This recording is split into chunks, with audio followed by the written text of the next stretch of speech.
What is up, everybody, and welcome back to the channel. Today we are going to be spoiling Lock and Key Season 1, Episode 4. So last episode, Kinsey went inside of her head and she went and killed the Dark Kinsey, and we're wondering what kind of effects that's going to have, if she's just going to be carefree and all bubbly and all that stuff. So we're going to find out right now. I'm Mr. Hanson, and this is Spoiler Alert.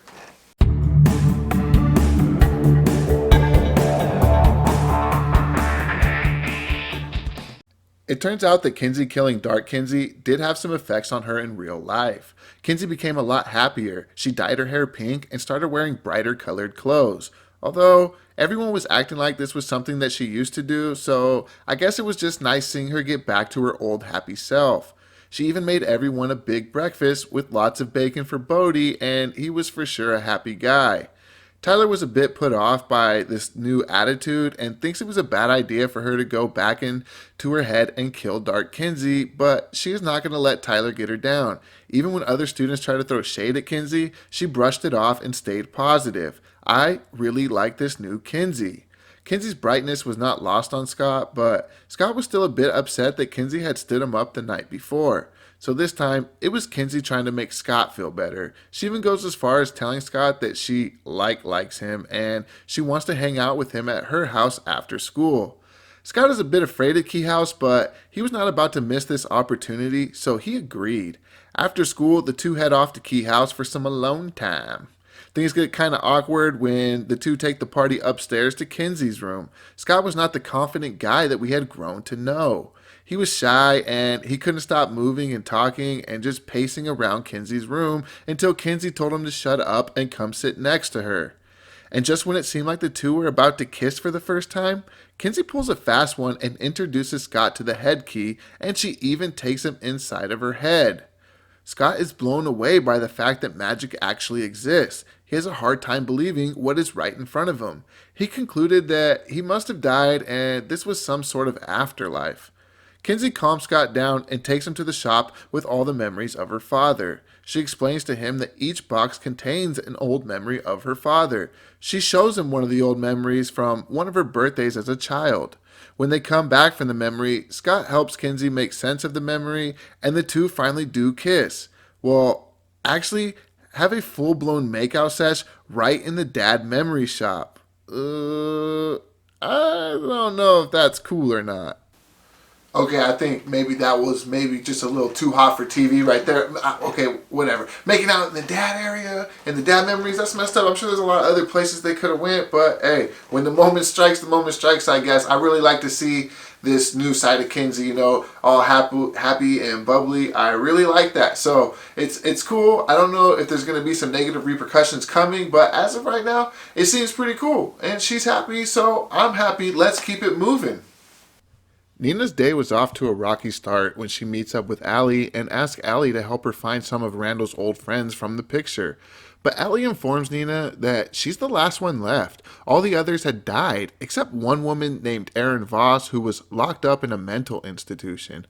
Nina apologizes for bringing it up, but Allie forgives her and understands that there was no way for Nina to know about that.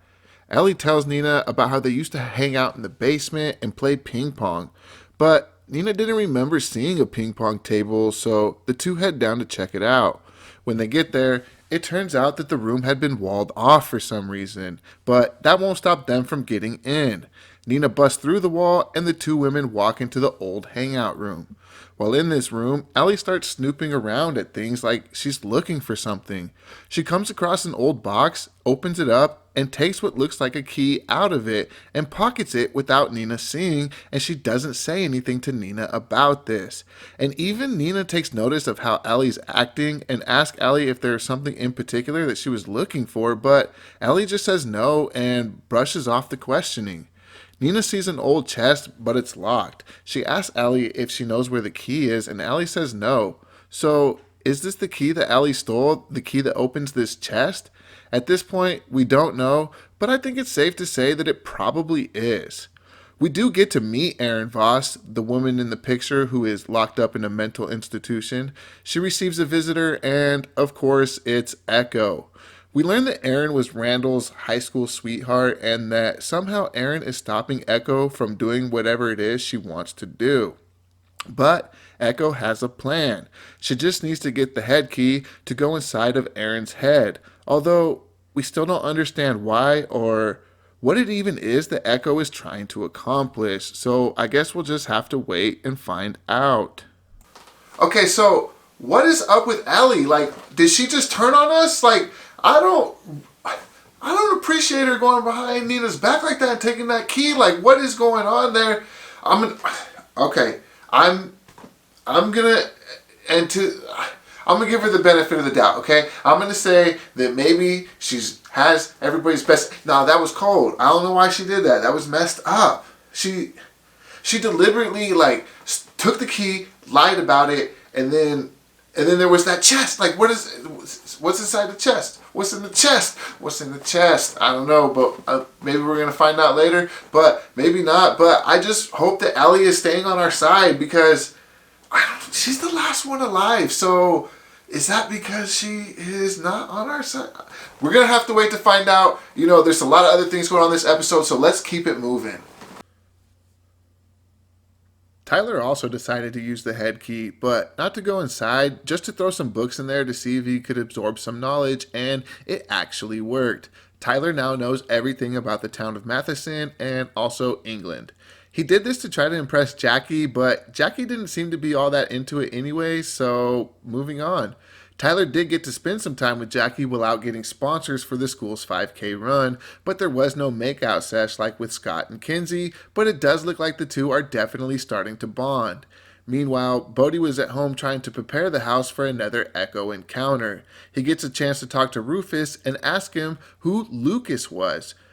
He didn't tell him that he had heard Ellie calling down the well for Lucas, but just asked who he was. Rufus tells Bodhi that Lucas was Ellie's first love, but he had died. He also tells Bodhi that he is not allowed to go near the well house because of something having to do with a war a long time ago, and they used to kill people down in the well or something like that. Again, I don't know how relevant this will be, so I mention it, although I think it will be relevant, so people were killed down in the well house. Echo does end up showing up at the house, twice actually. The first time she appears in a book that Bodhi is reading, demanding that Bodhi give her the keys. And the next time she comes to the house, she makes her presence known by slamming doors, breaking lights, and starting a small fire in the kitchen. When the kids rush down when they hear their mom scream, Echo snatches Bodhi without anyone noticing. They get the fire put out and then notice that Bodhi is gone. They start searching for him, and Tyler finds him outside with Echo, but he can't get to him because they are surrounded by a vortex of fire.